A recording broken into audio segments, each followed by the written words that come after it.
Hi friends, இந்த வீடியோவில் நாம் யோனோ ஆப் மூலமாக ஏடிஎம் கார்டு எப்படி ஆர்டர் பண்ணுறது, அதாவது ரீப்ளேஸ்மெண்ட் வந்து அப்ளை பண்ணுறது அப்படின்றத பற்றி தான் பார்க்க போகிறோம். உங்களோட யோனோ ஆப் வந்து ஓப்பன் பண்ணிக்கோங்க. அதில் ஃபஸ்ட்டு வந்து உங்களோட எம்பின் போட்டு பாஸ்வேர்டு வந்து லாகின் பண்ணிக்கோங்க.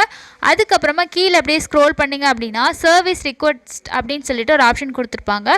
அதை வந்து செலக்ட் பண்ணிக்கோங்க. அதுக்கப்புறம் சர்வீஸ் ரிக்வெஸ்ட் கொடுத்ததுக்கப்புறமா பார்த்தோன்னா மேனேஜ் பின், அதுக்கப்புறம் பிளாக் ஏடிஎம்மோ டெபிட் கார்டு அப்படின்னு சொல்லி கொடுத்துருப்பாங்க.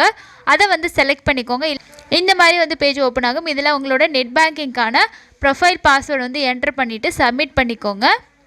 சப்மிட் பண்ணதுக்கப்புறமா நெக்ஸ்ட்டு நம்மளுக்கு இந்த மாதிரி வந்து வரும். இதில் வந்து உங்களோட அதுக்கப்புறம் பார்த்தோம் ஏடிஎம் இல்லைனா டெபிட் கார்டில் block card, manage card, request new ரீப்ளேஸ்மெண்ட்னு கொடுத்துருப்பாங்க. கீழே வந்து ஆக்டிவேட்டட் கார்டு, இந்த மாதிரி 4 ஆப்ஷன் இருக்கும்.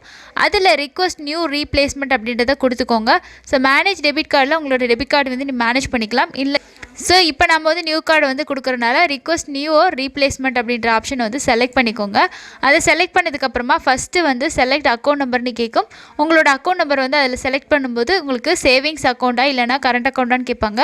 அதாவது நீங்கள் சேவிங்ஸ் மட்டும் தான் வச்சுருந்தீங்கன்னா எந்த அக்கௌண்ட்டோ அதை கரெக்டாக வந்து செலக்ட் பண்ணிக்கோங்க. நெக்ஸ்ட்டு வந்து உங்களோட கார்டில் உங்களோட பேர் எப்படி இருந்துச்சோ அதை வந்து என்டர் பண்ணிக்கோங்க. அடுத்ததாக வந்து என்ன டைப் ஆஃப் கார்டு உங்களுக்கு வேணும் அப்படின்றது கேட்டிருப்பாங்க. அதை செலக்ட் பண்ணிங்கன்னா உங்களுக்கு வீசா, ரூபே, அதுக்கப்புறம் வீசா குளோபல் அப்படின்னு கொடுத்துருப்பாங்க. ஸோ அதில் எந்த கார்டு உங்களுக்கு வேணுமோ அந்த கார்டு வந்து செலக்ட் பண்ணிக்கோங்க. எனக்கு வந்து ரூபே குளோபல் கார்டு தான் வேணும். ஸோ அதனால் நான் ரூபே வந்து செலக்ட் பண்ணிக்கிறேன். ஸோ அதுக்கப்புறம் செலக்ட் பண்ணதுக்கப்புறமா வந்து எந்த அட்ரஸ்க்கு சென்ட் பண்ணணும் அப்படின்னு சொல்லி கேட்டிருப்பாங்க. ஸோ அந்த அட்ரஸை செலக்ட் பண்ணிட்டு நெக்ஸ்ட் கொடுத்ததுக்கப்புறமா உங்களோட அக்கௌண்ட் கூட லிங்க் ஆகிருக்கக்கூடிய அந்த மொபைல் நம்பருக்கு ஓடிபி சென்ட் பண்ணுவாங்க. அந்த ஓடிபி என்டர் பண்ணிவிட்டு சப்மிட் வந்து கொடுத்துட்டிங்கன்னா உங்களோட ரிக்வெஸ்ட் வந்து சப்மிட் ஆயிரும். அதுக்கப்புறமா உங்களோட அட்ரஸ்க்கு வந்து போஸ்டரில் அவங்க ஏடிஎம் கார்டு வந்து சென்ட் பண்ணிடுவாங்க.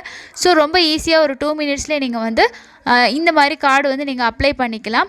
இதுவே வந்து ஏடிஎம் கார்டு உங்களோட கார்டு வந்து ஆக்டிவேட் ஆகாமல் இருக்குது, இல்லை ஏதாவது எரர் இருக்குது, ஆக்டிவேட் பண்ணணும் அப்படின்னா நீங்கள் அந்த ஏடிஎம் கார்டு ஆக்டிவேட் அப்படின்ற ஆப்ஷனை யூஸ் பண்ணி நீங்கள் வந்து ஆக்டிவேட் வந்து பண்ணிக்கலாம். ஸோ இந்த வீடியோ உங்களுக்கு யூஸ்ஃபுல்லாக இருந்திருக்கும்னு நினைக்கிறேன். இன்னொரு பயனுள்ள பதிவில் சந்திக்கலாம். தேங்க்யூ.